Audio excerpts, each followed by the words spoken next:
Alright guys, Raw Roslot back again today. Sorry this review's going up later.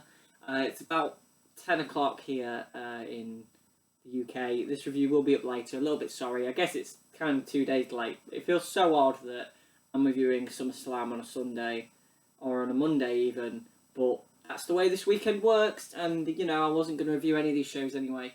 So yeah, hi guys, Revolve Roslot back, and today I'm going to be reviewing SummerSlam 2021. I did do a review of NXT TakeOver 36. Go check that out. Go check out my gaming blog, gamingduringlockdown.blogspot.com. Please give us a support. We really appreciate it. But I'm going to talk about SummerSlam. Is it best for me to just go into it? I guess there's a few things I want to talk about first. One thing I didn't talk about from the TakeOver show was Cameron Grimes' theme song, which is like out of this world brilliant, and yeah, out of this world brilliant. Is that all I've got to talk about? Raw tonight. What's going to happen on Raw tonight? Who's going to be there? Is Karrion Kross going to be there? Is Becky Lynch going to... Well, Becky Lynch is on SmackDown because she won the SmackDown Women's title. Whoops, spoilers. I guess I should get into the show before I talk about anything else. So, I did not watch the pre-show, obviously, I'm not an idiot. So I missed Big E against Baron Corbin. Big E won. Apparently it was a nothing match, what a shock. The first match on the actual SummerSlam show in front of 51,000 people at Allegiant Stadium. The biggest non-WrestleMania pay-per-view attendance ever. I mean, SummerSlam 1992 was at Wembley, so I don't know. Maybe it's the biggest one of the modern era. I remember the Rumble in 2017 that was from the Alamo Dome in San Antonio. That feels like it was probably quite big, but I digress again. Big pay-per-view this, and it did have a big feel. Opening match on the show was RK Bro, the team of Randy Orton and Matt Riddle, I refuse to just call him Riddle, against AJ Styles and Omos for the Raw Tag Team Championships. The thing this match showed me, in all honesty, was that WWE have no long-term booking, no long-term strategy, and get really bored of their toys quickly. You know, there are three very, very talented workers in this match. Matt Riddle, Randy Orton, and AJ are all great. Omos is very green and sells really poorly, but he's a good big attraction guy. And this matchup was kind of just a Raw tag match, which was fitting because it was for the tag belts, on pay-per-view with a special moment. And that is kind of WWE's goal these days, moments over matches or stories or whatever. You know, there was a cool double team from RK Bro where Orton helped Riddle do a assisted senton, and then Omos helped AJ do a spinning DDT, but in the end AJ went for a phenomenal forearm and Orton missed him and he went for an RKO and AJ countered, and then he got an RKO out of nowhere after Riddle had taken Omos out on the outside. 1, 2, 3, RK Bro are the new Raw Tag Team Champions. It's one of those things where it's just kind of rushed again. A lot of the feel on the NXT show felt like, you know, those things that were rushed. And, well, some of it was rushed. Not all of it. Like, Dragunov and Walter wasn't rushed. And, you know, the Cameron Grimes thing with LA Knight certainly wasn't rushed. But yeah, this felt like taking the belt off Omos and Styles was rushed. I'm going to give it probably 2.25 stars. It wasn't brilliant. It was kind of your typical Raw tag team title matchup, and it didn't do anything to really excite me as a fan. And you know, Randy Orton holding a tag title is very unique. I don't think he holds tag titles very often. I think the last tag title he held was actually with Luke Harper, the late Brody Lee. Rest in peace, obviously. Yeah, I think that was the last time he held a tag title. Has he ever held a tag title other than that? Maybe... with Edge. Raid RKO, of course, yeah. Outside of that, don't know if he has. If you guys know of another time that he's held the tag titles, let me know. Second match on the show was... Oh god, I already know what it was. Alexa Bliss versus Eva Marie. with Doudrop at ringside. I have a lot to say about this whole thing. So this year, the WWE have released over 50 personnel. And that includes Braun Strowman, Bray Wyatt, Andrade, Aleister Black, Murphy, Lana, a lot, basically. And they rehired Eva Marie for some reason. And Eva Marie has always been a talent that I have always said, I've never really got.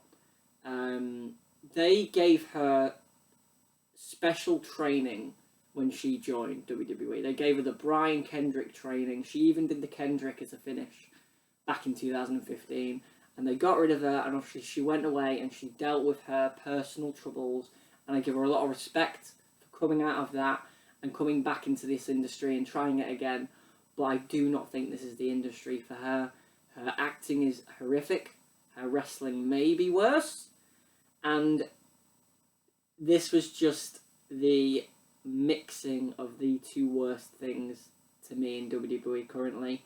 Alexa Bliss basically now has the Fiend gimmick. So, after WrestleMania, after Alexa Bliss turned on Bray Wyatt and distracted him so Randy Orton could beat him, she's now just the new Fiend. And she now has a doll, and it's really, really bad television, and it's not even, so bad it's good television. It's really, really bad television. I told everyone in my Mania review how little I thought of the whole angle. And it's no disrespect to Alexa, it was no disrespect to Bray Wyatt, it was no disrespect to Randy Orton. It was a disrespect to the whole gimmick, the whole story. I thought it was completely trash. So putting those two together and having Doudrop at ringside. Right, Doudrop, firstly. Doudrop. Let's talk about that. Why is she called Doudrop? Why is she not just Piper Niven? Piper Niven. I remember the first time I saw Piper Niven on World of Sport. They did a special back in, I think, 2016, where Piper Niven, or as she was known back then, Viper, was on it. And I thought she was great. She was unique. She had a different look to most wrestlers, in 2016. And I liked that about her, and now she's Doudrop. Dreadful. So everything in this match was dreadful, and essentially, if you add three dreadful things together, and it's not even that they're all bad workers, Piper Niven's great. I actually think Alexa Bliss is pretty good. Eva Marie is Eva Marie. But you add three really terrible things together, and you just get dog shit. And that's what this was. 3 minutes of my life, fortunately, was only taken up by this matchup, but I still want those 3 minutes back.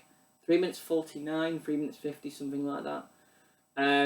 Essentially, Eva Marie took the doll Lily, she smacked it, she then hit Alexa with it, which should surely be a DQ. This pissed off Alexa, she took down Eva, she did her flip senton, she went for Twisted Bliss and missed. Eva went for a DDT, Alexa countered it and hit the Twisted DDT of her own and pinned Eva Marie.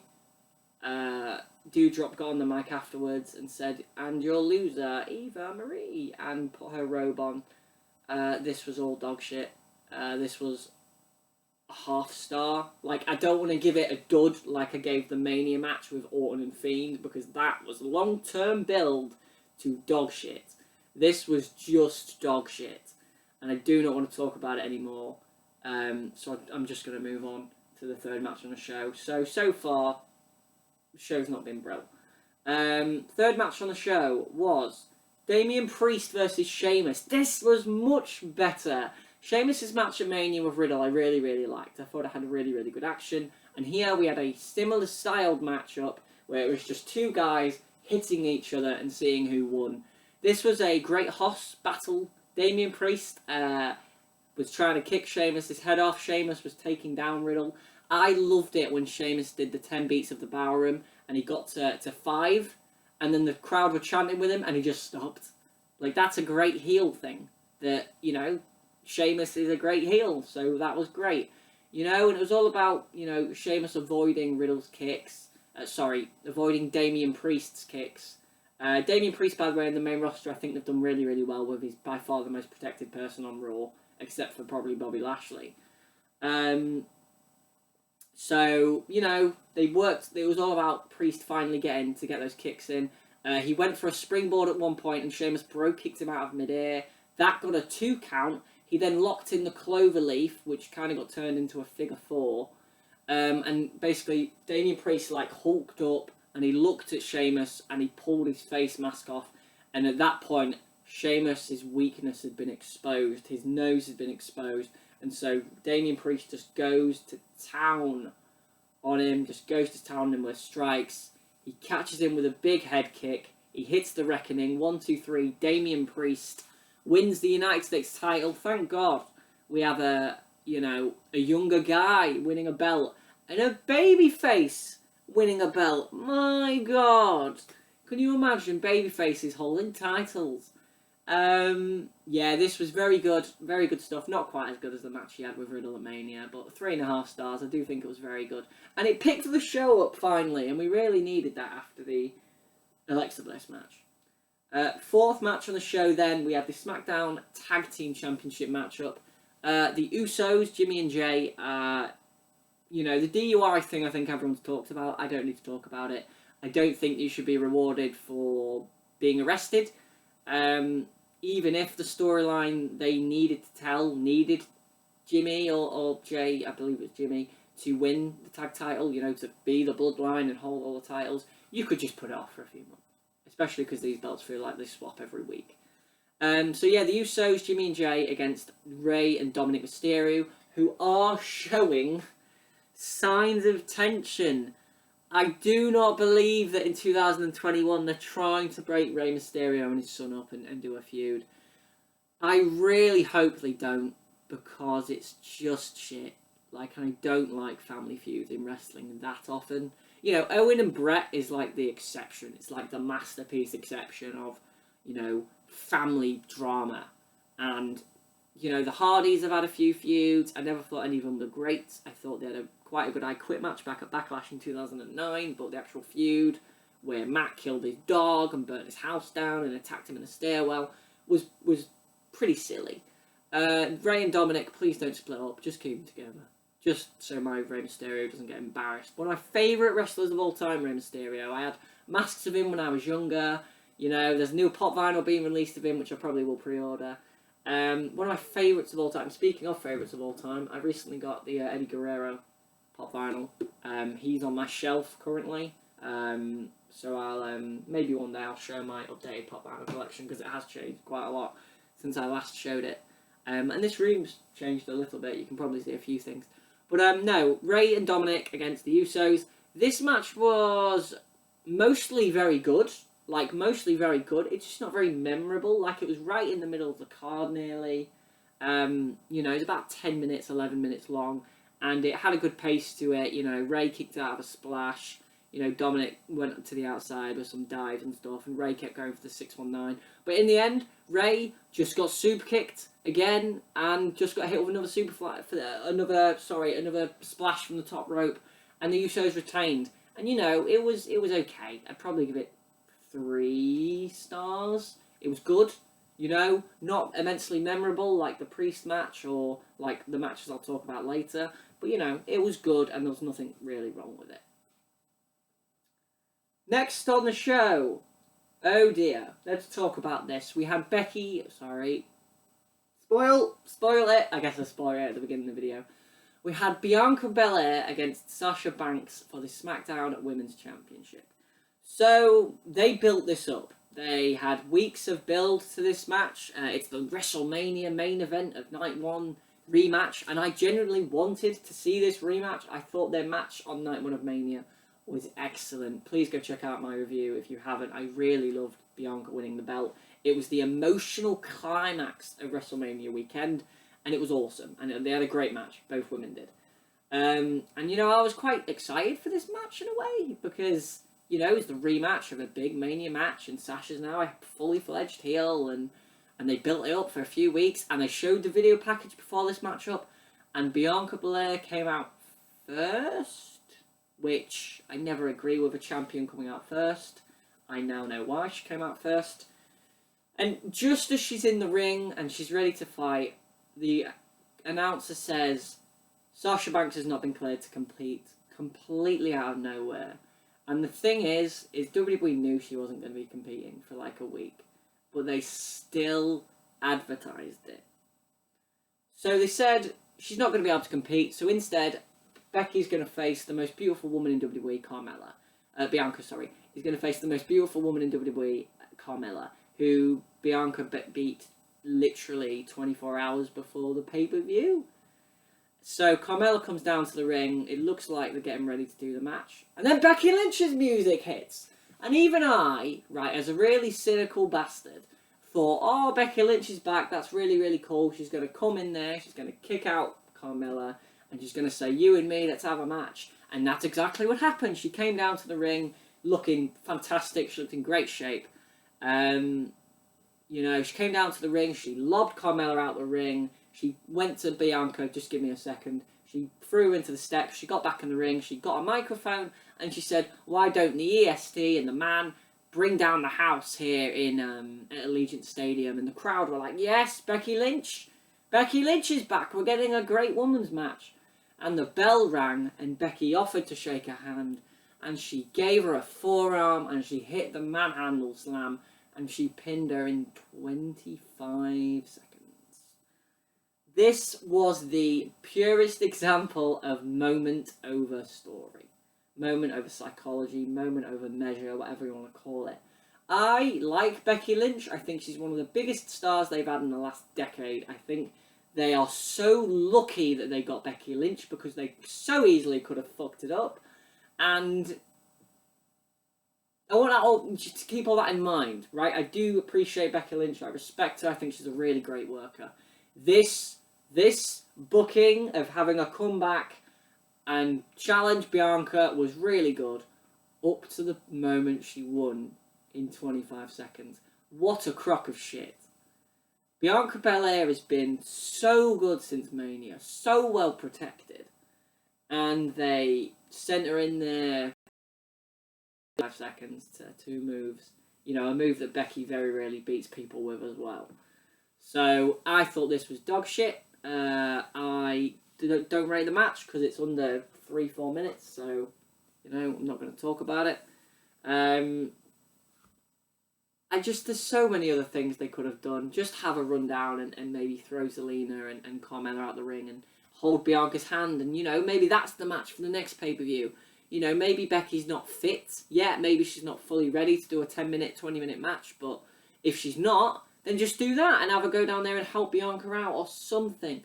But the way they did this made Bianca Belair look like such a fucking geek. She looked like a dork, a nerd, a geek, whatever you want to call her. Becky Lynch looked like a heel, frankly. And if that's the route they're going with Becky as a heel, is that a great idea? The crowd were loving her when she came back. It wasn't, you know, the CM Punk pop that he got on Rampage, but it was a big deal, you know. Nobody expected Becky. Maybe when they said, oh, we're gonna, you know, there was a little Becky chant when, you know, they said Sasha wouldn't be here, she wasn't able to compete. There was a little Becky chant, but I don't think people really expected her, which was nice because, you know, they kind of got something a bit unexpected. But no, I'm not going to rate this. This was a dreadful decision in my eyes. I feel quite sorry for Bianca Belair. But yeah, I don't. Again, this is one of those things I don't want to talk about forever. We'll see on Friday. Bianca Belair was outside the ring crying. You could see it, and I was just like, it just feels so unnecessary to have done it this way, basically, to embarrass Bianca Belair, basically. And outside of the ring, she looked at Becky Lynch and she just pointed at her like, yeah, like, you got me. Like, you got me. Like, what are you smiling for? Like, don't want to talk about that anymore. Next match on the show, I believe, more pointless bullshit. It was Drew McIntyre versus Jinder Mahal. Why is this on pay-per-view? So, Jinder and Drew, former 3MB members, so there's a story. They're both former WWE champions. That's mental. So they had a 4-minute match, and Jinder hit a super kick, and then he was boring for 2.5 minutes. and then Drew killed him with a Future Shock DDT and did the Claymore and won. And, it was a fucking match. I'm gonna give it a star. It was there, and it was unnecessary. And Veer and Shanky came out afterwards, and Drew got his sword, his Claymore, Angela, and he swung it like he was gonna drop it. Pointless filler shit. So the last two things weren't brill, and the match before it I barely remembered. So, but the next match was better. The next match was the women's three-way. The next match was the women's three-way for the Raw Women's Championship. It was Charlotte Flair, Nikki ASH, we'll talk about it in a minute, and Rhea Ripley. Right, so Rhea Ripley won the Raw Women's title at Mania in such a great moment. It was a new era for kind of women in WWE. You had Raquel as the NXT champion, Bianca as the SmackDown Women's champion, and Rhea as the Raw Women's champion. And it was great, to have three new women all being pushed, getting long title reigns. And then Rhea lost to Charlotte, and was it Money in the Bank? Money in the Bank. And they had a great match. A great match. Nothing against the match. It was brill. Love Charlotte as a worker. But Rhea lost to Charlotte, and her momentum just sat down. Nikki ASH gets booed every time she brings up being a superhero. I get why they do the gimmick. I get that they're trying to appeal to young girls because the audience in that demographic is low. But it's not working, and everyone really likes Nikki Cross. Everyone really likes Nikki Cross. I get they had to change her name because Karrion Kross came to the main roster. They are spelled differently, but, can't get away with that. So I think the gimmick sucks. So we went into a matchup here where, I didn't think Nikki Cross, I'm not going to call her ASH, any of that crap. I didn't think Nikki Cross would win, but I really did want her to, because it at least was something new and fresh. Rhea winning would have been nice as well, but let me talk about the match. So, in the beginning, they had a nice segment where essentially it wasn't like a traditional three-way, because they kept all three women in the ring and kept reversing stuff, and it was really, really nice stuff. They went on the outside, got sent into steps. Charlotte did the corkscrew moonsault off the top rope to the outside and nearly clipped her legs on the barricade. Oh my god! And I think Nikki Cross's head was sandwiched between the barricade and Charlotte. So, crikey! Nikki hit the spinning neckbreaker in the ring. Charlotte went for the figure four on Nikki Cross at one point. Nikki Cross, whatever. On Nikki at one point, and then Nikki did a splash onto Charlotte. Rhea kept going for Riptide. She hit a few big boots, as did Charlotte. Big boots from those two women both look really nice, to be fair. In the end, Rhea Ripley went for the Riptide onto Nikki. Nikki countered it into a DDT. Fantastic counter, the Riptide. Countered into a DDT, sent Rhea out the ring, and then she went for the crossbody on Charlotte, and she missed like a dork, and Charlotte locked in the figure eight, and Nikki ASH tapped out.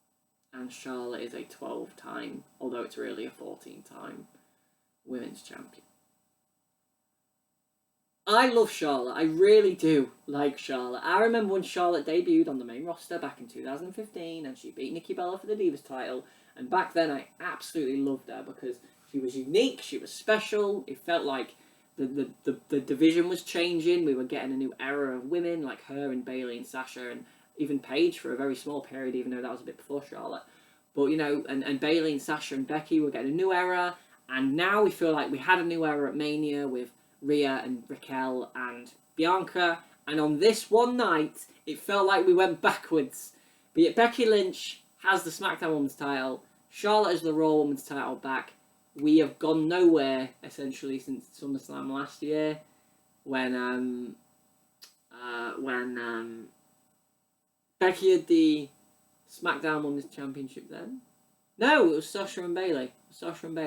Okay, so last year, SummerSlam ended with Asuka having a title and Sasha having a title, and now we've got Charlotte and... Yeah, I feel like we're not really giving the new women a chance. You know, Rhea had a 4-month long reign and lost it. I thought this three-way oddly reminded me of the three-way they did at NXT 31, Takeover 31, with Leon Ruff, Damian Priest, and Johnny Gargano, where it was Priest was essentially going, oh, look, you lost the belt to Leon Ruff. And that's kind of what Rhea Ripley was doing. She was saying, Nikki's the underdog, you lost to Nikki, that's hilarious. And in the end, Charlotte, or Gargano, won, and Charlotte won, and it's just...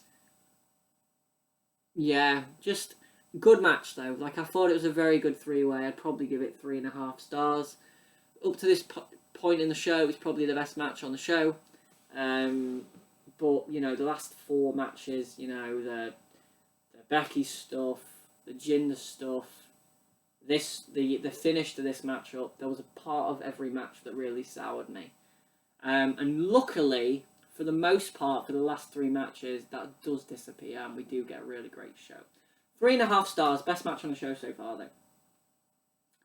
Next up, Edge versus Seth Rollins, a clash of titans, a match we've never seen before.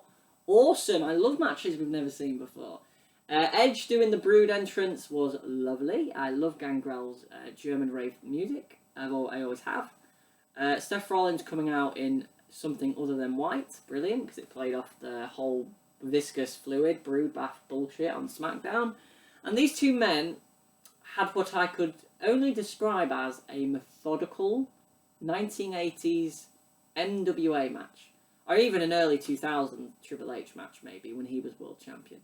A slow match that was all about grounding your opponent. You know, there were a few big spots, but not a lot of them. They were reserved for the main match at the end of the show. You know, Seth did the Falcon Arrow, the suplex into the Falcon Arrow. Edge did a glam slam, which was nice, similar to Kyle O'Reilly stealing his girlfriend's move. Edge stole his wife's move here with a glam slam. Edge did an execution. He never did an Edge-O-Matic, but he did an execution. He locked in the Educator at one point towards the end of the matchup. Seth kept going for the stomp, and Edge kept avoiding it. And, you know, good stuff, you know? And they told that story of Edge needing to avoid the stomp well enough. I just wish it wasn't, like, specifically told to me every 4 seconds by the commentators. You know, mostly it was really, really good. Edge went for a spear at one point, and Rollins caught him in a pedigree and hit a pedigree, like he did on Reigns back at Money in the Bank 2016. I thought that was awesome. Really good callback there. Rollins went for a Phoenix Splash after that. Edge moved out of the way, speared Rollins, 1-2, kick out. I think he went for another spear. And then basically he got Rollins in. He locked him in the Educator, as I said earlier. Locked him in the Educator. Rollins nearly got to the ropes, so he turned it into a crossface. And then Rollins was just refusing to tap, so Edge just got really pissed off and just started grabbing his hair and just slamming his head into the mat. And then he locked in like a bully choke, or like a bit more of a vicious sleeper. And Rollins tapped out. Edge wins. Very, very, very high quality matchup here. Easily the best match on the show so far. 4.25 stars. It was slow, and if you cut a few minutes off it at the beginning, it would have been a significantly better match. But 4.25 stars, one of the best matches of SummerSlam weekend, easily. And then we moved into our first of the 2 world title matches. Goldberg, Dadberg, versus Bobby Lashley. Bobbington Lashley, who still has the WWE Championship. I'm not surprised he still has the belt. This match went a bit longer than I expected it to. I thought it'd go like 2 minutes. Actually went 7 or 8 or 9 or whatever it went. And you know, this match at the beginning was Goldberg taking control of Lashley and beating him down and being Goldberg, and then Lashley essentially destroyed Goldberg's leg. MVP hit him with a cane while the referee was distracted, and then he just picks Goldberg up and just ran him into the post twice, and Goldberg got in the ring and he couldn't stand up, and the referee raved it off, and that was bullshit. That was a dreadful finish to the matchup. I thought that was crap. You know, the match overall wasn't brilliant. I'd probably give it a star, similar to the Drew McIntyre match. You know, it was just Goldberg and Bobby Lashley. Like, we're going to get another one of these matches, though, because after the bell, Goldberg is being wailed on by Bobby Lashley with a chair on the injured leg. And Gage, his son, his 15-year-old son, gets in the ring on Bobby Lashley's back. Bobby Lashley just hoofs him over his head, locks in the hurt lock, and makes him pass out. MVP then grabs a mic and says, "There's no way that Bobby Lashley could have known who was attacking him." And Goldberg just hears that. I actually did like this bit. Goldberg hears that. He hears MVP saying, "There's no way that Bobby could have known that was Goldberg's son." And Goldberg just looks over and sees his son and then just crawls over and says, like, "I'm going to kill you." So, there's good build to another matchup. I don't know if I really want to see their match in Saudi Arabia, if it takes place there. It could take place at Clash of Champions or whatever the next pay-per-view is. But I don't know if I really want to see them have another match after this one. 1 star, as I said, it's just not great. Well, not very good, really. Not very good. Probably the second worst match on the show. And it was a WWE bloody title match. But then the main event perked us all up, you know. On a show like this that was so uneven and had so much good stuff but also so much bad stuff, you need a great main event. You need something great to go out on, and this show did a fantastic job of ending on a high note. NXT TakeOver, in my eyes, ended on probably the weakest match on the show. This match here was the best match on the show. It was John Cena versus Roman Reigns. Roman's got great theme music now as a dastardly bastard heel. Wow, it's not even a dastardly bastard heel. He's just like a mean guy heel who just beats people up for fun, and he's great. They essentially booked they essentially booked Roman Reigns like Walter. He has his big matches, he wins all his big matches, he doesn't lose, he doesn't show any signs of weakness, and one day, just like Walter, he will show a sign of weakness, and he will lose. Probably in a similar fashion to how Walter lost. But tonight was not that night. This match started fast and frantic. Cena was going for cover, schoolboy, cradle, jackknife, all the covers. And this just pissed Reigns off. He went outside, slammed Cena into the steps twice, slammed him into the barricade, slammed him head first into the steps, and that was just Reigns taking control. He hit a Superman punch out of nowhere early on as well, just to quell the rally of Cena. But every time Cena got up, he was going for a near fall. He really did. To be fair to him, that promo he cut about getting 1, 2, 3, I thought was really corny, but they played it up here. They really did, to a degree, convince me that John Cena could beat Roman Reigns. John Cena got his comeback. He did his shoulder blocks. He hit the slam. He went for the 5-knuckle shuffle, but Roman caught him in a guillotine. Cena said, nah. Then he went for a 5-knuckle shuffle again after getting out of the guillotine. Hit the AA, and got a near fall off a single AA. I thought that was brilliant. I don't think I've seen John Cena get a near fall off a single AA in years. And his shock, the shock on his face was unbelievable. Reigns just took over though, again, just destroying Cena. Cena went for a shoulder block at one point actually, and Reigns just uppercutted him out of midair, which was awesome. Reigns and Cena were on the outside, and Reigns went to do the run around the ring spear, but he got caught, and Cena AA'd him through the table, and Cena's face was like, oh my god, I could win here. And he rolled Reigns in the ring, he rolled his dead body in the ring, his dead weight body, sorry, not his dead body.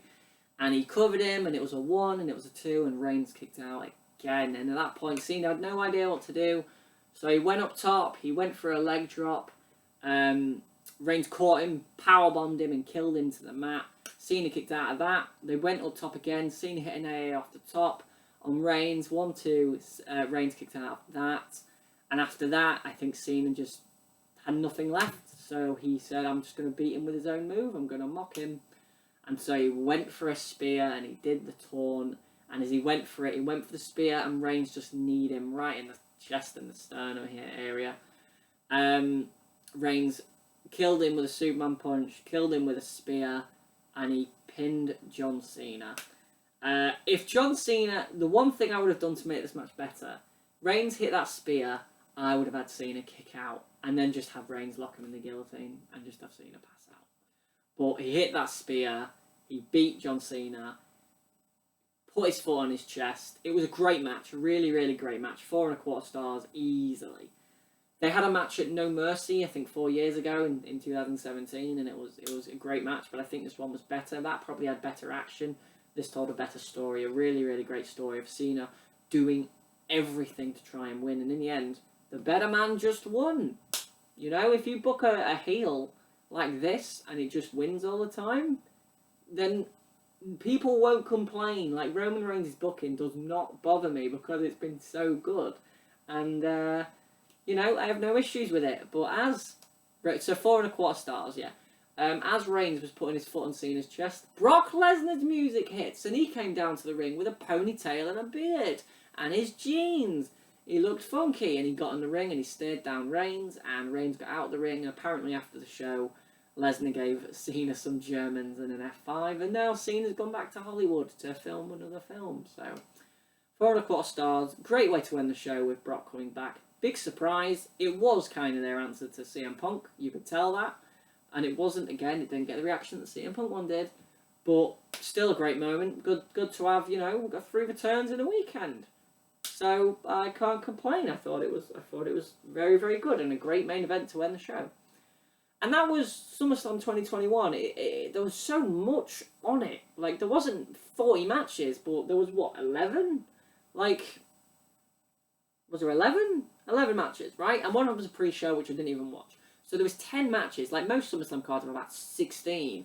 So I was grateful that this show was shorter, and apparently the show was going to be shorter anyway, because, you know, the Manny Pacquiao fight or whatever. But, you know, there was 2 short matches at the beginning, 7 minutes for the Raw tag, 4 minutes for the women, which thank God. And then, you know, every other match after that probably got about the right amount of time. But overall, like, there is a lot of bad on this show. The Eva Marie, Alexa Bliss crap. The Bobby Lashley Goldberg finish, which was absolutely nonsense. And I think the crowd were chanting bullshit.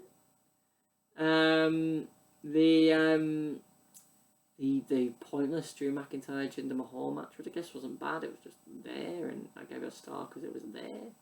But there was some good stuff too. The main event of Cena and Reigns was fantastic. The Edge-Rollins match was fantastic in a completely different way. A much more old-school styled wrestling match, as I said. More like 1980s NWA.